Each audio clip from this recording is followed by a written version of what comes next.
인류의 문화 중 가장 기본적이고 중요한 의식주. 그 가운데 의에 해당하는 옷은 나라와 시대, 지역과 민족마다 다르다. 이유는 무엇일까? 의복은 언제나 우리가 사는 세계와 연결되어 있다. 그 시대의 환경과 역사, 가치관 모든 것에 영향을 받는다. 즉 옷을 통해 우리는 문화가 반영된 당대 삶의 모습을 들여다볼 수 있다.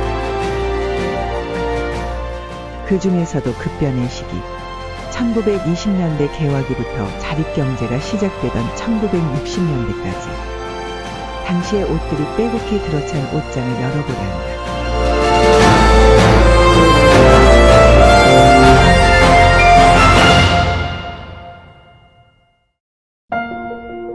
옷장에서 찾아본 시대의 표상이라는 주제로 올해 말까지 특별전을 개최하고 있는 숙명여자대학교 박물관. 새로운 문화의 영향을 받아 변화된 근대 문화의 일상을 기록하고 있다. 옷장과 복식에 관한 전시인데요. 외래의 문화가 들어오게 돼서 이제 근대가 시작이 되면서 전통의 가구들, 전통의 문화들이 많이 변화하게 됩니다. 그런 것들을 보여주는 전시입니다.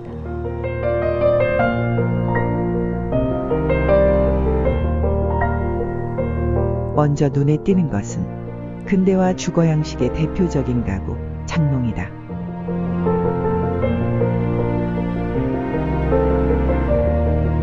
현대 주거 양식이 나타나기 전까지 어느 집 안방에서나 흔히 볼 수 있었던 가구가 바로 장롱이다.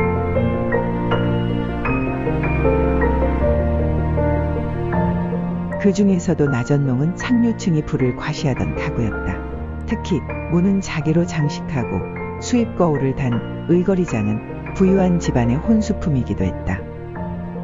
이전보다 크기도 크고 화려하며 실용성도 갖추고 있다.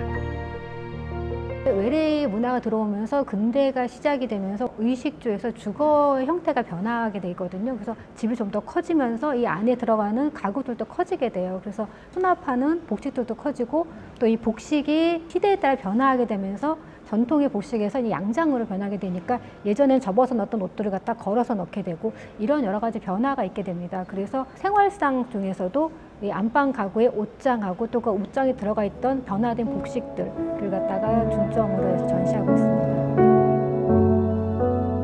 조선시대 후기 남성용 의복 수장기구로 사용되던 의거리장은 근대식 이불과 서양식 복식을 수납하는 대표적인 안방 가구로 변화한 것이다.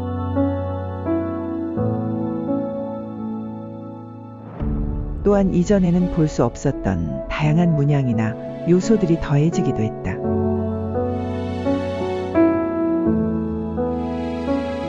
가구의 변화의 가장 큰 특징이 거울이 달린다는 게 굉장히 큰 특징이에요. 수입 거울이거든요. 그래서 영국제 거울들이 들어오는데 처음에는 작은 거울들이 들어왔어요. 그러니까 점점점 큰 거울이 들어오면서 부착이 되면서 그 뒤로 이제 변하게 되는 거죠. 20년대, 30년대가 이제 거울 크기로 해가지고 이제 그 시대의 변화가 보여지고 작은 거울 같은 경우에는 이렇게 음각으로 해가지고 이렇게 초화문 같은 거 갖다가 놓고 또 이제 마제경이라고 해서 약간 볼록 거울 같은 스타일의 동그란 거울이 또 있게 되거든요. 그래서 영국제에서 이제 이런 거울들이 들어오고 그런 동그란 볼록 거울 같은 것도 들어와서 뭐 영제 마경이다 이런 말도 했다고 해요. 그래서 그런 어떤 수입 거울의 변천사를 좀 볼 수 있습니다.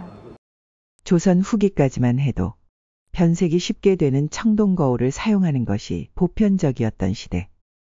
서양으로부터 수입된 유리 거울은 관리하기도 한층 편했다. 한편 평양 이층동의 경첩에는 오약꽃이 새겨져 있어 대한제국 이후의 가구라는 걸 알 수 있다. 이 장 같은 경우에는 오약꽃인데 이 오약꽃은 그 대한제국식의 황실의 상징입니다. 그 당시 조선시대만 해도 외국과의 교류가 없었기 때문에 나라를 갖다 나타낼 어떠한 표징을 갖다 찾을 필요가 없었던 거죠. 그런데 이 외교라는 걸 하게 되면서 나라를 갖다 상징할 수 있는 문양이 또 필요했기 때문에 그때 황실의 상징으로 오약꽃을 채택을 했었습니다. 그래서 황실에서만 쓰는 그 물건에는 다 오약꽃이 들어가는데 이 대한제국 이후에 이 오약꽃이 민가의 이 목공예에서 많이 보여집니다. 그래서 경첩이라든지 장석 장식에 오약꽃이 많이 보여져서 그게 보여지면 아 이것은 이제 대한제국 이후에 나온 묵가구구나라고 어떤 추정할 수 있는 하나의 근거 자료가 됩니다. 기존의 반다지나 농 위에 올려놓았던 이불은 장 안으로 들어가고 수입 거울이나 유리가 부착된 문은 활짝 열려서 옷이나 이불을 넣고 꺼내기 편리했다. 특히 전복 겁질 등으로 장식하고 오칠한 나전 2층 농은 화려함이 극에 달한다. 우리나라 최초의 백화점이 화신백화점 창업주 박흥식 식댁에서 나온 거고요. 그분이 직접 사용을 하셨던 나전 2층 농입니다. 박흥식 씨 첫째 따님이 저희 학교 이제 숙명여전 1회 졸업생이세요. 그래서 그분 댁에서 있다가 저희에게 기증이 되었습니다. 가구 전체를 나전으로 덮어 장식하고 전면 위층에는 효제 충신, 부귀다남, 아래층에는 자손창성, 만사성취라는 글자가 자개로 장식되어 있다. 이 나전은 1920년대 같은 경우에는 금보다도 귀했다고 합니다. 그래서 금보다는 귀한 이런 나전을 전체적으로 다 포장을 해가지고 이제 만들었기 때문에 그 상류층의 어떤 부를 갖다 과시하는 그런 재료이기도 했습니다. 이러한 나전 칠기를 바탕으로 한 근대 가구는 약 100여 년 동안 한국의 근현대 시대 안방을 지켜오다 거주 공간이 아파트로 바뀌면서 점차 역사 속으로 사라져갔다. 저 3층장이 저보다 성님이에요. 제가 이미 태어났을 땐 저게 있었고요. 항상 저희 집의 큰 트레이드 마크였었어요. 그래서 저희 앨범을 보면 항상 그 앞에서 사진을 많이 찍어주셨어요. 그래서 제가 보면은 제 어릴 적도 아빠가 사진을 찍으셨는데 항상 이렇게 3층장 앞이 모든 다 트레이드 마크였었어요. 저게 굉장히 많이 들어가요. 그래서 저기에 전부 다 고스란히 우리 집 옷들 그쪽에 다 보관했어요. 받아주신 것만 해도 너무 감사해요. 저희 엄마 아빠 생각날 때 이 박물관에 오면 숨결을 느낄 수 있고 우리 집안에 항상 트레이드 마크로 잘 묵묵히 있어줬던 점, 아련한 추억이 있으면서 떠나보내면서 한편은 나의 일생을 다 받아내잖아요. 그래서 고맙고 정말 여러 가지가 이 모든 게 다 감사해요.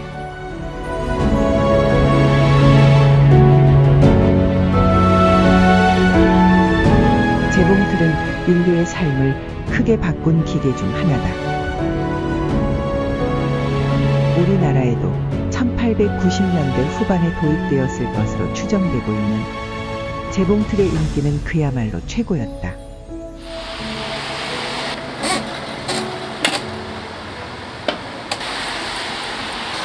62년도에 사촌 형님 되신 분이 거기서 친구로 하면서 배워가지고 13년 차 하고 있어요. 아, 그러시군요. 이것이 신가라고 대간이 20년 된 거예요. 120년? 예. 그래서 신가하고 한 9년 됐고, 50년 전에는 이제 이런 거 썼고, 예. 그리고 이제 50년 후반기부터서 우리 국산을 만드는 게 이제 이런 식이에요. 그때는 결혼할 때는 의무적으로 재봉틀을 사줘야 시집을 가고 안 사주면 못 간다 할 정도로 가정이 필수품이었거든요. 그런데 지금은 이제 일시 있다 쓰는 사람이 많아요. 당시 여성이라면 재봉틀을 다루는 기술쯤은 기본 소양으로 갖추고 있었다고 해도 과언이 아니었던 시절이었던 것이다. 광복 직후 싱어 재봉틀 광고를 보면 양복뿐만 아니라 조선의 의복 바느질에도 적합하여 어떤 의복이라도 자유롭게 바느질을 할 수 있도록 제작된 것이라고 소개하고 있다. 재봉틀은 근대 문명의 이기라고 볼 수가 있고요. 근대 문명 사회에서 전 세계적으로 퍼져나간 어떤 문명 도구라고 볼 수가 있습니다. 그래서 재봉틀은 어떤 경공업의 근간이기도 하고, 또 집안에서 있을 때는 그 엄마들이 이제 그걸 옷을 만들고 또 이제 복식의 변화에 따라서 이제 전통 복식의 서양 복식이 되는데, 그때도 역시 이제 재봉틀이 큰 역할을 했습니다. 개항 다음에 김규식에 붙인 김용원이 해외에서 처음 들여와 보급된 재봉틀은 재봉기술의 혁신을 가져와 복식의 변화를 일으켰다. 또 숙명여전에서도 재봉틀을 강습을 했었었고요. 신문회사에서 이제 강습회도 많이 열어져서 이제 이 재봉틀을 갖다 더 확산하고자 했었었고, 처음에 1910년, 20년에 굉장히 고급 혼수품이었어요. 집안에 어떤 옷을 갖다 이제 손으로 했던 것보다 훨씬 더 많은 옷들을 갖다가 만들 수가 있고 시간이 이제 절약이 되는 거고, 이게 또 하나의 생업처럼 여자들에게는 그렇게 될 수 있는 기회가 됐던 거죠. 부가 할 수 있는 어떤 소양, 기본 소양 같은 거였고, 그 당시에 나왔던 뭐 50년대, 60년대 나왔던 잡지 같은 경우에는 이제 재봉에 관련된 그런 도안이라든지 관련된 그런 내용들이 많이 있었었죠. 당시 미국의 신거 재봉틀이 큰 인기를 끌었는데, 그것은 신거사가 일본에 재봉학원을 세우고 그곳에서 교육한 여성들을 한국에 파견하여 교육시켰기 때문이다. 또 특히 재봉틀은 싱거미싱사가 가장 유명한데, 그 싱거미싱이 이제 우리나라에는 1905년에 들어오게 돼서 1930년대까지 굉장히 활발하게 이 영업을 했었었고요. 그래서 1920년대 때의 어떤 그 싱거미싱 본사의 사진도 지금 저희가 전시를 하고 있고요. 여러 나라에 지금 싱거미싱을 다 사용하고 있는 광고 그림도 보실 수가 있습니다. 옷장과 재봉틀의 혁신은 개화기 조선 여성들의 복식에도 큰 변화를 가져왔다. 한복의 모양은 물론 옷감과 여성 복식이 점점 서구화되어 갔다. 여성들은 더 이상 잠옷이나 쓰개치마를 쓰지 않았고, 저고리나 한복의 고름은 이전보다 많이 짧아져 실용적으로 변화했던 것이다.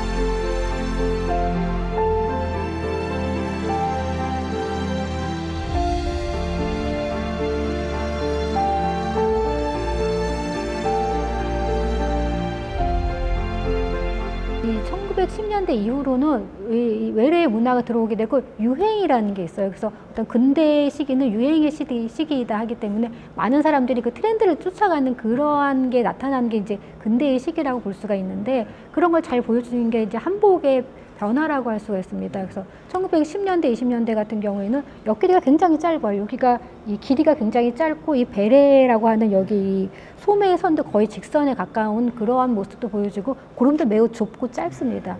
그런데 이제 시간이 지나면서 30년대, 40년대 되면서 이제 여기 이 옆길이가 좀 길어지고 품도 좀 넓어지고 소매도 약간의 이제 그 곡선이 생기기 시작을 하고, 그리고 50년대 되면은 이제 고름이 없어지고 이제 단추를 쓰거나 이제 브로치를 쓰거나 해서 좀 더 간편한 그런 그 개량된 양식도 나타납니다. 한복의 형태 변화와 함께 다양한 색감과 옷감의 종류도 늘어났다. 소재의 변화가 있습니다. 그래서 30, 40년대 때는 뭐 영국이라든지 중국이라든지 일본이라든지 이런 데서 이제 원단이 많이 들어오기 때문에 경도 양단이라는 수입 양단도 있고 홍콩 양단이라는 것도 있어서 화려해요. 그런 화려한 양단들을 가지고 이제 혼수도 짓고 이제 저고리도 졌었고요. 60년대 가면은 이때는 이제 모든 산업화가 이제 시작이 되는 때이기 때문에 뭐 반짝이라든지 레이스, 불망이라고 해서 이제 블란서 레이스에서 불망도 있고, 그리고 벨로아라고 해서 빌로드 종류도 있고, 굉장히 다양한 그 재료, 합성 섬유 재료들이 들어오게 됩니다. 1950년대 때 되면은 나일론 저고리가 처음 이제 저희 우리나라에 나타나게 되는데, 그 당시에 나일론 저고리는 처음 등장한 신소재였기 때문에 가장 최고급의 그 한복감이었습니다. 1907년에는 최초로 양장 교복이 등장했다. 숙명여학교에서 시작된 것으로 매우 혁신적이었다. 이들은 한복을 주로 착용하던 다수의 여성들과 구분되었을 뿐만 아니라 의식적으로도 전통적인 관념과 규범에서 벗어난 모습을 보였다. 당시 유행을 선도하는 여학생들은 신여성들이었다.